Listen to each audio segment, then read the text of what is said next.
Do you mind if I go ahead and get started? Are we ready to go? We are. Perfect. Well, welcome everyone. We're going to go ahead and get started. Thank you all so much for being here. First of all, Happy New Year. And thank you so much for joining us as we kick off our New Year series with tonight's Sustaining Resolutions workshop. This series will continue every Tuesday evening for the month of January. Next week, we have self care planning, followed by nutrition misinformation and a heart healthy cooking class. So we hope to see you again before the series concludes. Each time you attend one of these events, you're entered into a drawing for some fun prizes. So we'll be directly reaching out to the winner of that prize at the end of each week. So if you're lucky, keep your eye out for that one. As a reminder, since this web is a webinar format, you're automatically muted with your camera turned off. So please use our Q&A and chat features for questions and comments. Throughout the class, there will be time at the end for Angela to answer your questions. My colleague Rachel is also here to help manage the chat box. So thank you, Rachel. You'll see her name a little bit in the chat box throughout. To start things off, we'd love to have you put in the chat box maybe where you're joining us from or what year you graduated from CSU. And then if Angela, if you could go to the next slide for me, please. Yes. Many of our attendees tonight are CSU Alumni Association members. So thank you so much to each and every one of you out there that is a member. It really does make an impact even beyond making events like this possible. Rachel will be including more information about membership in the chat box here shortly. If you are a member, you should have received your 2021 exclusive member calendar in the mail already. But if you aren't a member and you're interested in a calendar, you can join today and one will be mailed to you. Rachel will also be adding into the chat box my contact information. If you have any problems, don't hesitate to reach out, as well as a link to our website where you can find more information about the rest of the New Year's Series events, our New Year's Series resources, and many other upcoming virtual events that we have. And now I'm going to turn things over to our presenter, Angela Hayes. All right, thank you. Again, I'm Angela Hayes. I'm the Associate Director of Alumni and Online Career Engagement. And today we'll be talking about how to create New Year's resolutions that stick, that lead to continual positive change. I've been working with people on New Year's resolutions for a little over 30 years now. In that time, I've learned a lot about what's likely to work and what's likely to fail. And I think this year is an especially good time to talk about how important it is to go easy on ourselves and create resolutions that are likely to work. We've all been through a lot in this last year, and many of my clients insist that they should have gotten a lot more done because they're home and they have more time. But we also need to acknowledge that most of us have been at some level of fight, flight, or freeze during this time, and it makes it hard to get a lot done. So first and foremost, go easy on yourself for whatever you did or did not accomplish last year. And in this webinar today, I'll be talking to you about the three main pieces of resolution-making process that will lead to the greatest chance of success. I'll be drawing from three schools of research that I've found that work the best for the most people. And again, this is over a lot of years of trying things out with people. And I combine all three of them when I work with clients to give the best possible chance of success. One way to almost ensure failure is to think that since we're all home and we have a lot more time on our hands, we should create huge resolutions, tackle really big projects, make really big positive changes. Almost what I would consider overwhelming resolutions. That's not how it works. It would be great if it worked that way, but it just isn't how it works. So tonight we'll be talking about why that doesn't work and what to do so that your New Year's resolutions do work for you this year. Also, I'll be sending the PowerPoint to those who attended this live webinar because there are some instructions on the slides that can help speed up the process as you work through the worksheet that Dakota's going to put in the chat box now. It's a link to the worksheet. And of course, you won't be filling out this whole worksheet completely while we have our time together tonight, but I'll get you started on the various sections and then answer any questions you have. Now, things are going to run more smoothly if you can maybe jot down your questions and keep them to the end of the presentation. And that way we can get through all the material before we get to questions.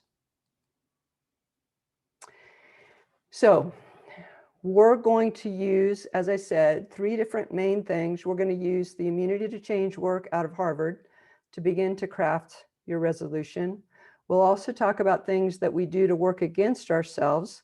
There's usually 2 main ways that we work against ourselves when we create goals or resolutions. And then we're going to use research out of Stanford on how to create new habits that stick. Now, a lot of what we'll cover in that section comes from the book Tiny Habits, The Small Changes That Change Everything by B.J. Fogg. I would highly recommend that book. He's a researcher at Stanford who teaches classes on these methods, and he travels the world as a consultant to organizations using these methods that we'll talk about. But of course, in his book, he goes into a lot more detail than what we'll be doing tonight. And finally, we'll talk about how to sustain these new habits and to build on your progress. Now, contrary to popular belief, because I know like with SMART goals, they'll say, be very specific about what your goal is, but it works best if you phrase it as something like, I'm committed to getting better at, and then whatever it is. And then, very important, paying attention to how you feel when you say that commitment out loud. What's become clear in more than 30 years of research at Harvard is that we often aren't as committed as we think we are or want to be to make a change. Change is hard. And even when we commit to change, we often have counter commitments that we're almost never aware of that stall our progress. They talk about that as like having 1 foot on the gas and 1 foot on the brake. So an example is a person I worked with who wanted to lose weight. Her desire to lose weight met all the criteria on this slide. It was something she really wanted. It was a 5 on a 5-point scale. Her weight was also negatively affecting her health. But the thing is, she belonged to a large extended family who had dinner together at various family members' houses at least twice a week. In her family, love and food were closely linked and had been for generations. And when she didn't eat a lot and take seconds and thirds at these family meals, she was seen as not only rejecting their love, but somehow rejecting them and their culture. Now, it would be easy for us to say, well, if she just explained it to them, but most of us know that things are usually not that simple. So it's also helpful to think through our possible counter commitments. So in this example, pleasing her family and keeping a good relationship with them was a counter commitment to her goal to lose weight. For those of you who want more information about how to create an immunity to change map, because we're only going to be working with the first part of it tonight, to look more closely at your counter commitments and assumptions that might be making it difficult to change. So for example, if there's something you've wanted to change for a long time, but it just hasn't happened, just send me an email. I'll send you all the instructions on how to make the immunity to change map, and then I'd be happy to talk through it with you. That's free to you as an alum. So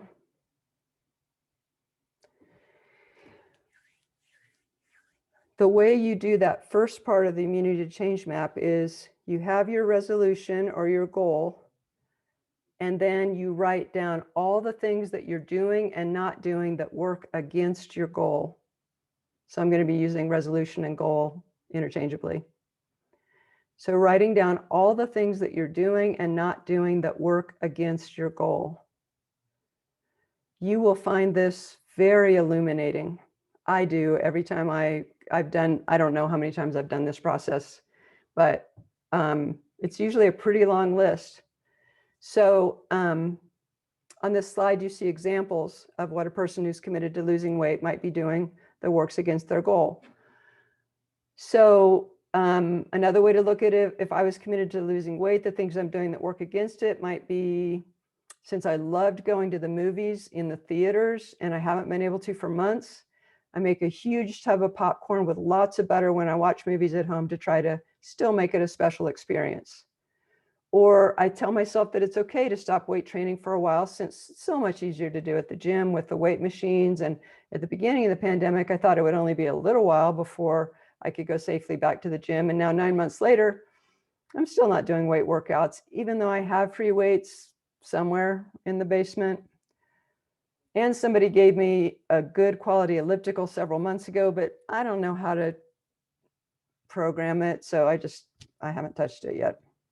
So those would be examples of what you're doing and not doing that works against your goal. Another, and this is another piece of research we're looking at now, another thing that we're generally doing to work against ourselves is our own self-talk. And I've got more about this on the worksheet.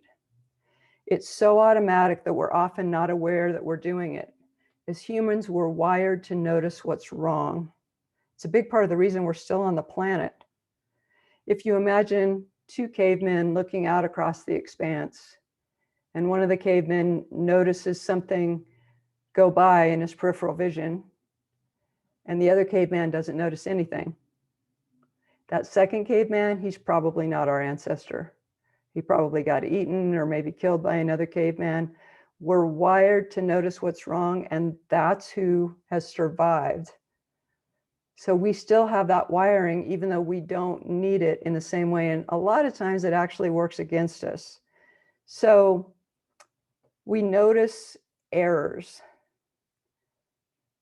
Most of us are more likely to think about a mistake that we made and still be thinking about it days or weeks later. We often obsess over it and tell ourselves not very nice things about how stupid we were to make that mistake, and on and on and on.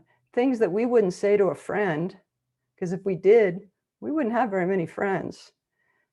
So that's one of the things to think about when you're telling yourself something, and usually it's so automatic we don't notice it, which is why you'll want to try the exercise that I have on the worksheet for tuning into that self-talk. Because the reason it's so important is that it's so prevalent that researchers tell us that 3/4 of what we tell ourselves is negative, counterproductive, and works against us in a given day. So that causes a lot of problems on a lot of different levels, but here's the main one. The things that you tell yourself, especially if you tell yourself a lot, like if it's you repeat that negative thing a lot to yourself, that seeps down into the subconscious mind, and it becomes like an operating system. And the main job of the subconscious mind is to make external reality conform to the internal reality that you've painted. You and others. I mean, others have told you things too that maybe weren't always positive and can also sink down into the subconscious. The subconscious is like a computer. It doesn't care what's programmed into it. And it doesn't know if it's real or it isn't. It just knows that its job is to say, okay, just whatever, we'll take it in. So if you tell yourself something like, I'm an idiot, I'm never going to get this right, I don't even know why I try, I fail every time I try, then again, remember, the subconscious job is to make external reality conform to the internal reality you've painted. So if you say those things to yourself, I'm an idiot, I fail every time, I don't know why, your subconscious says, oh, well, then I can just kick back. I mean, if you can't do it anyway, I don't really need to do any work, until you start to succeed, at which point I'll need to jump in, because you've said over and over again that you're stupid and inept at this and you'll never get it right. So I really don't need to spring into action until you start to succeed, at which point I can tell you all the reasons why you won't succeed and that you need to just stop even trying. So again, in the worksheet I've given you, there's an exercise that helps you tune into that self-talk, because most of us don't even notice.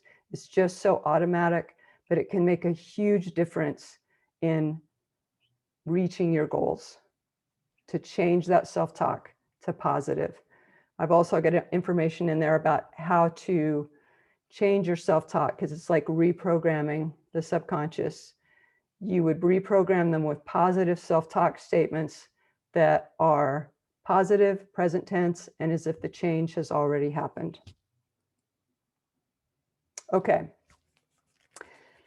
Now, I'd like you to pick one or more things from that list. And again, you may or may not have done the list now, but I'm going to send these PowerPoints to all of you that are here tonight. So you'll be able to use this and your worksheet to work through everything that we're talking about. So pick a few things from the list that you're doing or not doing that work against your goal, and then we're going to use them to create a resolution that works. And there'll be several parts of it probably for most of us. On this slide, I have some examples of things that people I've worked with have written. So one person wanted a better relationship with his teenage daughter and to be able to communicate better. He noticed, actually she told him, but he noticed that he rolled his eyes every time his daughter tried to talk to him about things that she didn't like when they tried to talk. And rolling his eyes was one of the big things she didn't like. So that was a piece of information that he could use to apply to some things that we're going to be talking about next. So we're now going to apply these things. So the things about what we're doing and not doing that either does or doesn't fit with your goal or your resolution. We're going to apply the research from Stanford on tiny habits that will move you to that goal. So you have your resolution, the list of things you're doing and not doing that work against the goal. You're tuned into your self-talk. You've turned it positive. Now we're ready to apply this research. So first, I'm going to talk to you about how to create tiny habits, why it works so well, and then we'll end by talking about how to expand on those new habits to reach your goals. So these habits that you're going to create need to be something that you'll do at least once per day, that take 30 seconds or less to do, and are easy to do. And we're going to be using personal behaviors and routines that you already do to anchor in the new positive habits. The key is that the new habits need to be really small. I can't emphasize that enough. Really small, because you want to get immediate, good, reinforcing feedback for doing this small habit. I promise you it will grow exponentially from there if you keep it very small in the beginning. Research shows that people have the most routines that they can tap into in the morning, and the day goes on, unexpected things come up, so it's harder. It's easier to get thrown off track. So the morning is a great time to start. I mean, you can do these any time of day, but it's a great place to start for creating new habits to build into the routines you already have. So you can take a look at your list of things you're doing and not doing that work against your goal and see if there are some tiny habits we can create to start moving things in a better direction. So, and I'm not asking you to do it now, you create a list of your routines, and then you're going to be using these to anchor those new habits.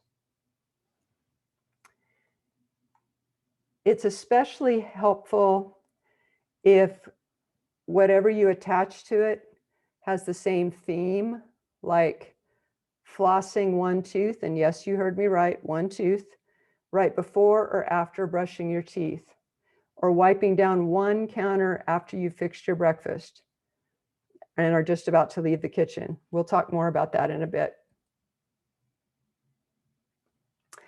And remember, we need to anchor these habits. They need to be specific events. If they're fuzzy, like after dinner or whenever I feel stressed, it doesn't work to use them as an anchor behavior. You might want to think of them as anchor moments. So it implies a precise moment in time.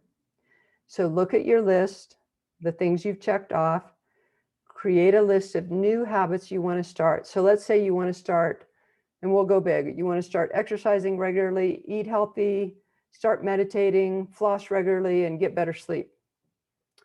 Again, we can go for all of those as long as we start small and build from there.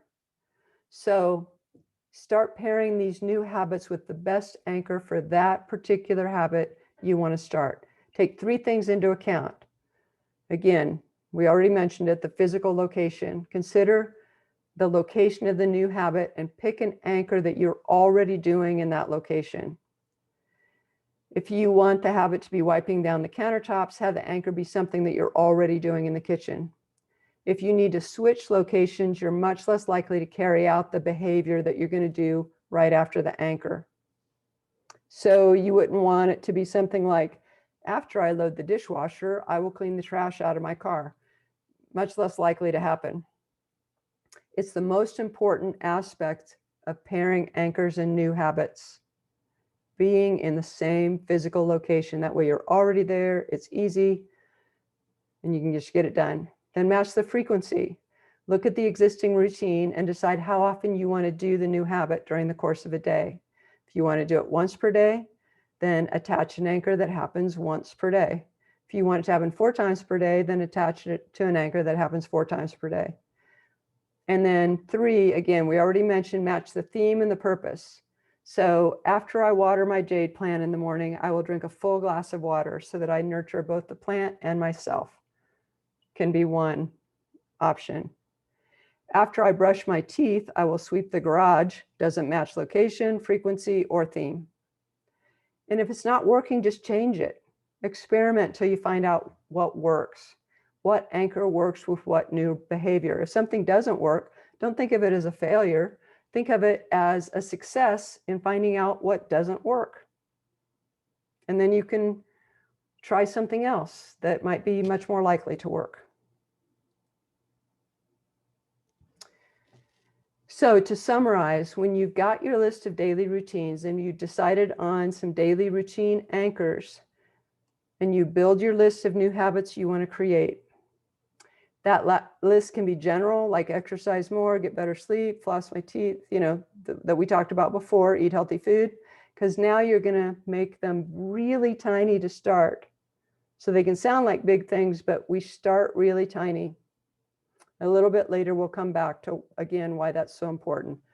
So in total, it's good to pick 3 anchors that you can rely on and pick 3 small habits to go with them. Also, you'll see on your worksheet, you want to pick some celebration to do after each time you perform one of your habits.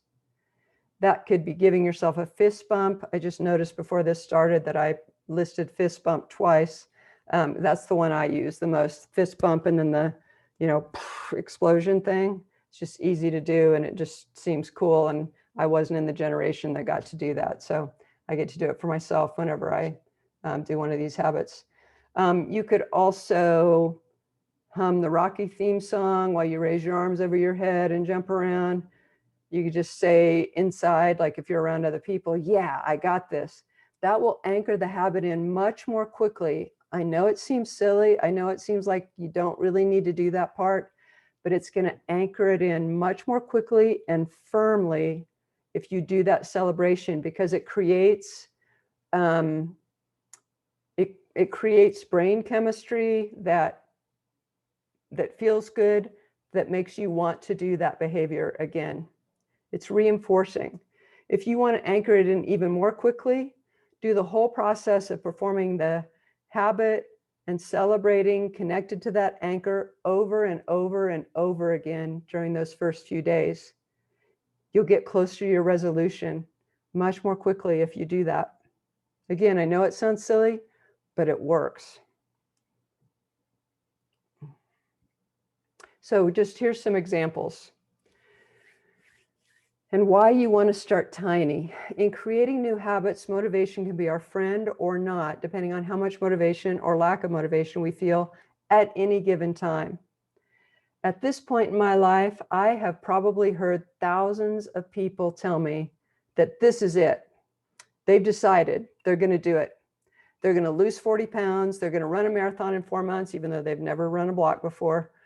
They're going to throw out all the unhealthy food and bring all healthy food in from the grocery store. And from this moment on, they're only going to eat healthy. So either in the chat box, or if you want to do show of hands, tell me, have you ever said something like that and meant it at the time? I definitely have. That happened for anybody else? Yeah. Yeah. Yeah, absolutely. And we know in that moment that we're going to do it. We feel that surge of motivation. Let's talk about why that doesn't usually work. It works for about 11% of the population. About 11% of the population can sustain that. This is one of my favorite truths about these kinds of proclamations. Why it doesn't usually work. These big, bold changes, why don't they stick? Why do we feel so sure at the time that it's going to work? And then we don't do it. What are we missing? In the chat box, tell me, why do you think these don't work? Often, sometimes they do, but most of the time they don't. Why do these big, bold changes usually not work?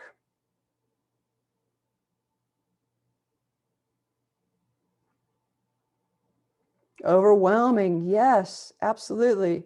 Too big, yeah, there's no plan. We just feel it, yeah, too big of a goal without a plan. Absolutely. Building the habit is hard, yes. We've got our system in place, and then, yeah, yes, and we don't get results quickly enough. And we always expect that they're going to happen quickly, and they don't. So the main thing being, even though we know that it's going to work this time, that high level of motivation doesn't stick around, because what we're doing is hard and time consuming, and life gets busy, and one thing leads to another, and then we're no longer working toward what we were so sure we were going to do. We told everybody we were going to do it. We were sure we were going to do it. And there's lots of talk out there about motivation and willpower as the things that are needed to make and sustain change. I'm here to tell you, again, only about 11% of the population can make that work. It's not true. It's not that there's anything wrong with us. It's something wrong with the change process itself. And so that's what we're going to talk about next. How do we make it work?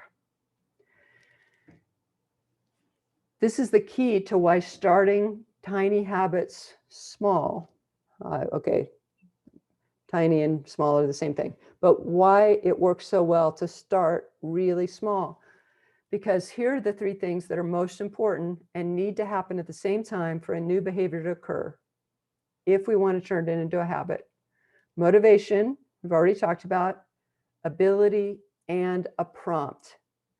When a behavior doesn't happen, at least one of these three things is missing. If a behavior is easy to do, the prompt is there, and the motivation is high, the behavior will happen. So if it's something really small, then you'll have the ability to do it.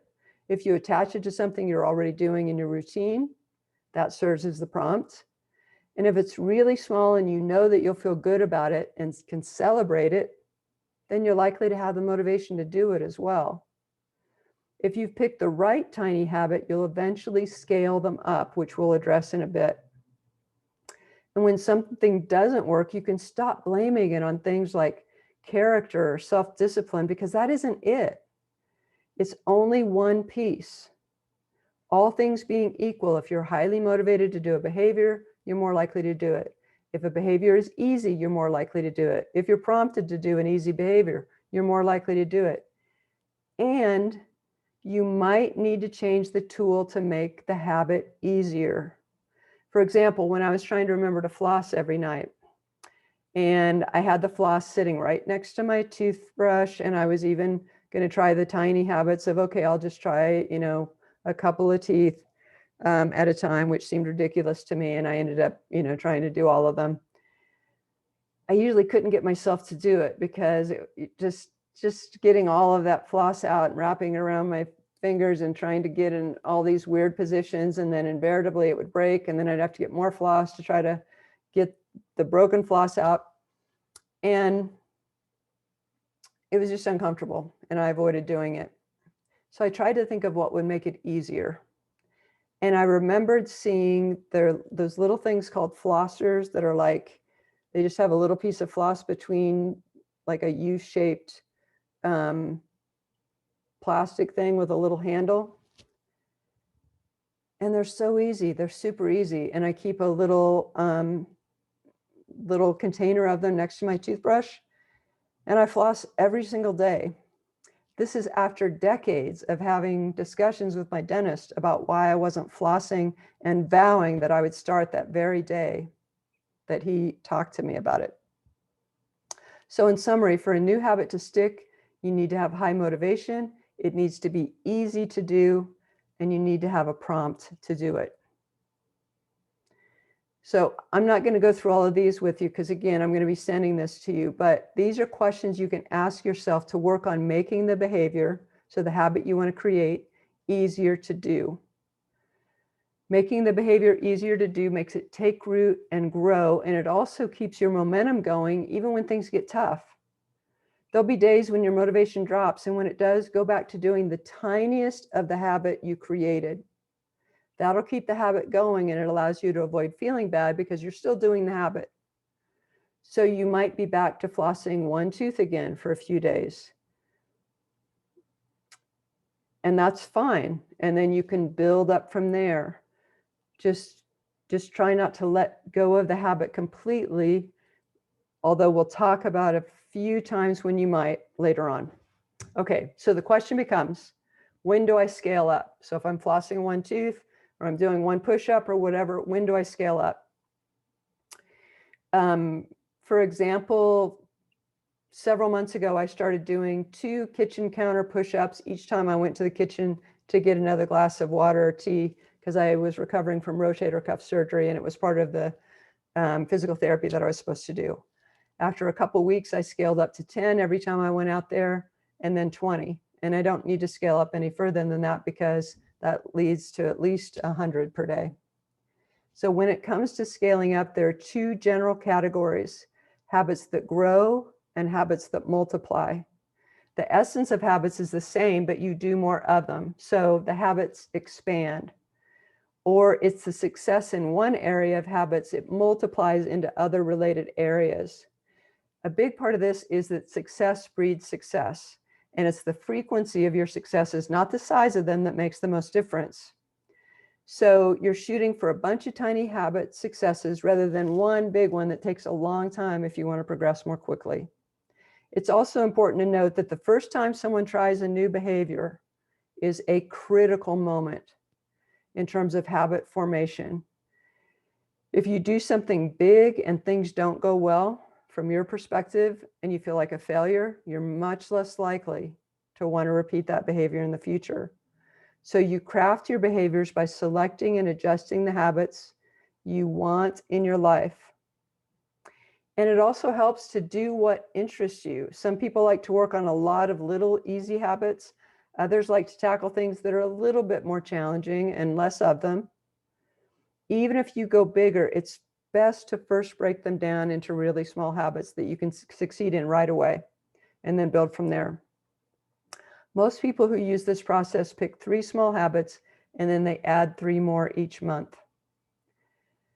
I've been using the time at home to tackle more small habits because it's easier to anchor things into different rooms than it would be in my house than it would be if I was in an office setting.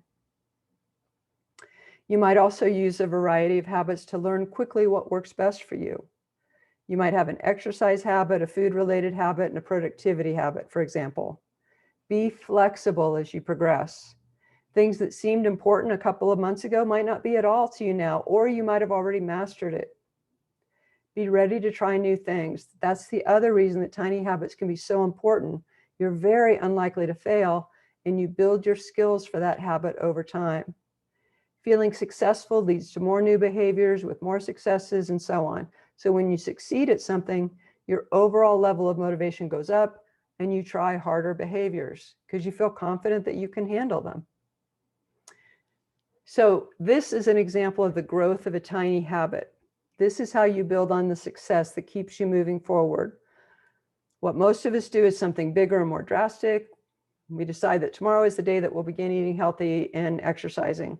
Throw out all the junk food, buy the healthy groceries. I know I'm repeating that, but I've heard it thousands of times. So, or we see someone biking to work and we think that's what we're going to do from now on. So we go buy a helmet and a light and a rearview mirror, and we decide tomorrow's the day. I'm going to start biking to work tomorrow. You're running late, but you're still feeling good about it that next morning. You put together a fairly healthy breakfast. You step outside, it's pouring rain, and you don't have the gear to, and you decide it's probably not safe anyway. And so you decide that when you get home from work, you'll do a couple miles riding your bike. But then it's still pouring after work, and it actually stays really dreary all week. And on Wednesday, you decide to stop and get some comfort food on the way home because, it's been such a dreary, awful week, and one thing leads to another. Again, it's not because there's anything wrong with our motivation. The system of change is flawed. Most of us aren't built to completely change everything we're doing one day and bounce back from every failure along the way. People make changes when they feel good, when they feel successful. Starting small is what helps you maintain that success and that feeling of victory. So let's look at this example of David's quest to make and eat a healthy breakfast. So I'm just going to summarize it. So David wanted to eat a healthy breakfast, but he was usually late getting out of bed because his phone was his alarm clock. And since he had it in his hand already to shut off the alarm, he thought he'd just scroll through a little bit of social media, and one thing led to another, and he was on there for too long. So he was rushing to get out the door. So he decided to just do really small things. One thing, bigger thing he did is he got an old school alarm clock, and he left his phone charging in the kitchen at night. Then he decided on a starter step, because this is something he'd been trying to do for years, is to eat that healthy breakfast in the morning. So all he did was turn the stove on and turn it back off. I know that sounds silly, but for about a week, he turned the stove on, the burner, and turned it back off. And then the next week, he put a pot of water on it when he turned it on and let it come to a boil, and then he turned it off. And then the next week, he got oatmeal out of the cupboard and he put oatmeal in it. And then he picked up blueberries the week after that to put in his oatmeal. And then he decided, I'll make a healthy lunch while the oatmeal is cooking. And within about a month, he was making 3 healthy meals a day, and he had begun running 1 mile 3 times a week. So in the chat box, tell me, what would have happened if David would have decided, starting tomorrow, I'm going to get out of bed as soon as my alarm goes off. I'm going to make 3 healthy meals throughout the day, and I'm going to start running a mile 3 times a week. What do you think would happen? How successful do you think David would be? Yeah, he'd fail. He'd be disappointed in himself, and he would think he doesn't have enough motivation or whatever else. He would think it was his, so yeah, short-lived goal. Yeah. He took on way too much. And so while it might sound really silly, yeah, absolutely, there'd be unforeseen obstacles. Absolutely, there would. So it might seem silly to turn on the burner and turn it off for a week, but that worked for him. Now, for other people, they could say, I'm going to just go ahead and make the oatmeal. And if that worked, then it worked. If it didn't, then you bring it back, and you might just boil water, or you might just turn on the stove. It's those small successes and the celebrations. So he would celebrate that he turned on the burner and turned it back off. And that led to momentum to keep going. And now he's doing all of these healthy things. So how do we get from tiny to transformative? Putting on your running shoes every morning is a small thing, but it fits your aspiration of running a 5K next spring. David turning on the stove was small, but it led to a huge number of positive changes that he really wanted to make and had not been able to for years. When you ask yourself what tiny habits will have the most meaning, and write down the list. So that's another aspect I'd like you to think about. What has meaning to you that would move you toward transformation? So you might even just look at that list that you have and put a check mark next to the ones that have the most overall meaning to you. This also helps you let go of new tiny habits that don't really have meaning for you. So It helps to look at the deeper meaning behind the habit to see if it is or isn't important enough to continue. Let's say wiping down the kitchen counters just before bed. It might not seem like a big thing, but it is if you think about the fact that your partner will be making breakfast for the family in the morning and highly values working in a clean kitchen and really hates when it isn't, and it puts him in a foul mood. Then the meaning behind it is having a more loving and harmonious family life. Now, that's a lot to get out of cleaning counters. Or maybe adding exercise into your routine doesn't seem that important until you think about the fact that you want to be fit and healthy enough to get down on the floor to play with your grandkids and be able to easily get back up again when they're little, and be fit and healthy enough to be around to see them grow up. So as you look closely at these tiny habits, you may find that they have deeper meaning, and you might find some that don't. If they do, that's great. You can keep doing them and keep building on them. If not, that's great too, because that frees up more time for other habits that do matter to you. As you reach for more with your tiny habits, you take care to decide how much more will still be comfortable, or when doing more will lead to a sense of frustration, which will weaken the habit. Sometimes you'll need to realize that you've taken it too far and you need to back off to baseline, feeling good that you're keeping the habit alive.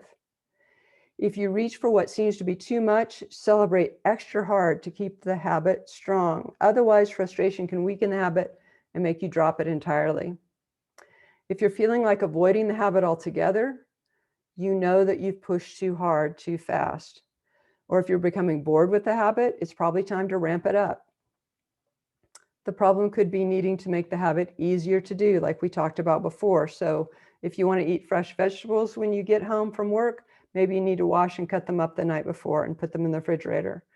If you want to bike to work and sometimes it's cold and raining, you might invest in proper gear so that habit will be easier, and maybe start with biking only one day per every 2 weeks or something like that. Knowing that this is a skill and it's a process, and you'll get better with practice. And when you find what works for you, future changes will be easier. So just keep it going. As bad habits drop away and are replaced with good habits, you'll find that you're more productive at work, have better relationships, are healthier, and are stepping further into the person you want to be. So these are all the things that I've found in the people I've worked with on New Year's resolutions over the course of 30 years. So if you want to contact me directly, feel free to do that. We could talk more about what we've gone over tonight, or I could answer questions. I'm also happy to help with your job search or professional development. Again, that's free to you as an alum. So in the chat box, let me know, what questions do you have?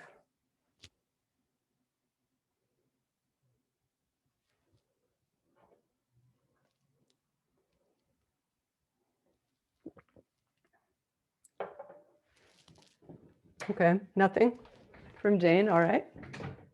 Okay, great. Thank you. I'm glad.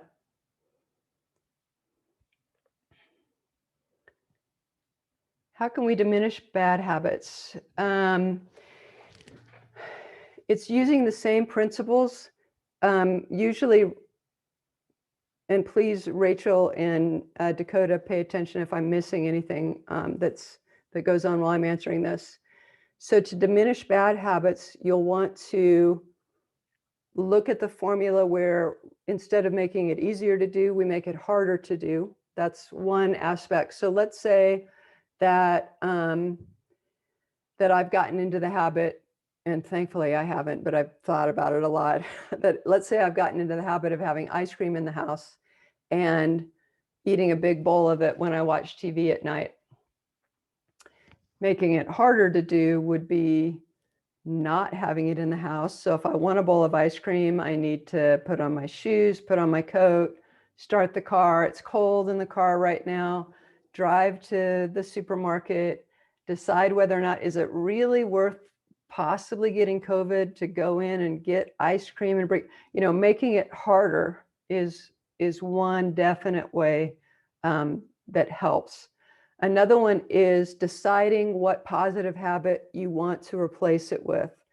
Oftentimes, if we just try to drop a bad habit, it doesn't work, because then there's a vacuum, and the vacuum is just kind of staring at you, and you really want to just get back into that bad habit. So if you are going to change a bad habit, think about what tiny habits you can use in place of that, and then build from there. Let's see, the name of the book is Tiny Habits, Small Changes That Change Everything by BJ Fogg, I think.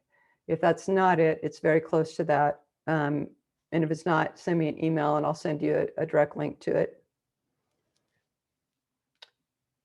What role does accountability with others play in habit forming? Sometimes it helps. That's a very good, yes. Sometimes it helps and sometimes it hurts. And that's an excellent point, because sometimes others can think they're being helpful, or sometimes they know they're not really being helpful, can get kind of naggy about it and that sort of thing. For most people that I've worked with, if they're using the tiny habit method and if they're using what we've talked about here, it doesn't really matter if they've told someone else what they're doing or not. It just works. If they're a person who needs that kind of accountability, or if they're just feeling good about the fact that they've been doing this, like I'm feeling pretty good about the fact that I'm doing 100. I mean, they're not real push-ups because I'm not supposed to do that yet. And okay, I couldn't either. But if you want to tell someone about it and that makes you feel good, then yes. If it's any likelihood at all that that person is going to nag or isn't going to be excited for you or is going to try to work against it, which is a whole other presentation about the change back. There'll often be people in your life that want you to change back for a variety of reasons. But again, that's a whole other discussion. So it just depends on what works for you, whether you need that accountability with others and if it works. What if you have some health problems that for a while may delay progress? Currently have COVID. Oh, I'm so sorry. And have to deal with the exhaustion, but need to stay active or go nuts. Wow. Well, first of all, it would depend on how active it's okay to be given whatever your doctor has told you. But again, it can be tiny, a really small thing, like you might, and again, I don't know how bad the COVID is, so I don't know what level of activity you could do, but no matter what it is, I would start very small. Maybe walking to the mailbox and back, or being on the treadmill for 2 minutes, or doing 2 kitchen counter push-ups or something like that. Certainly nothing that's going to make you worse, knowing that you'll build on that once you've recovered. How do you truly get others on board with your goal? Habits can be derailed by well-meaning friends. When I was young and I'm still idealistic, the young part's gone. But when I was young and idealistic, I thought there was always a way to get other people on board. It just depending on how you presented it to them. And there just isn't. There's no foolproof way to get others on board. If they're working against what you want, it's really difficult to separate that out. So for example, when we talk about the woman who had family members who equated love with food and taking seconds and thirds with feeling good about her culture and the generations before, all that. I mean, it's not very easy to say, well, if they can't get on board, then, because it's a much bigger issue than just the food and how much she's eating. It has generations of layers of things going on. But if it's something much more simple than that, and people aren't getting on board, you might need to reevaluate whether or not these are people that you want to spend as much time with, or if you want to tell them that that's what your goal is, if you even want to discuss it with them. Because it can definitely be derailed. Oh gosh. I just thought of maybe 20 examples with people I've worked with and yeah, and friends saying, oh, just this once, let's go do this, or that derails everything. And if you want to talk further about that, drop me an email and we can talk more specifically. Okay, are there any other questions?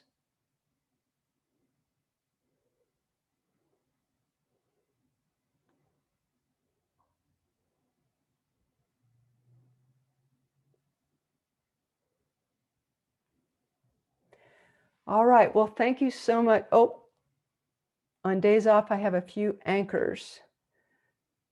So tell me more about that. So do you mean it's easier to have those anchors because you're at home? Oh, you end up doing not much. Okay. Well, in that case, yeah, I can see what you're saying because there's not a set routine, but you could pick, in that case, I mean, you wake up in the morning, so you could pick, when I wake up, when I put my feet on the floor, I this. After I brush my teeth, I that. So the things that you for sure are going to do, even if it's a day off, you could choose those as your anchors for the days that you're off to make it easier to stick with it. On days when I have to get to work, I get more done. Yeah, it makes sense because there's more of a routine and you're kind of in the groove of getting things done. But that's what I would recommend, is to find those things that you for sure are going to do even on days off. Before I sit down for lunch, but whatever it is that you for sure do it, because there's going to be at least 3 or 4 things that you do even on those days off.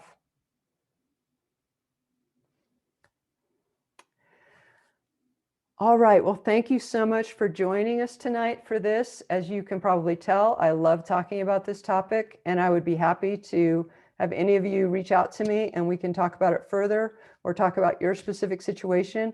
And as I said before, anything that you need in terms of job search or professional development, any of that, feel free to contact me and I would be delighted to work with you. Good night.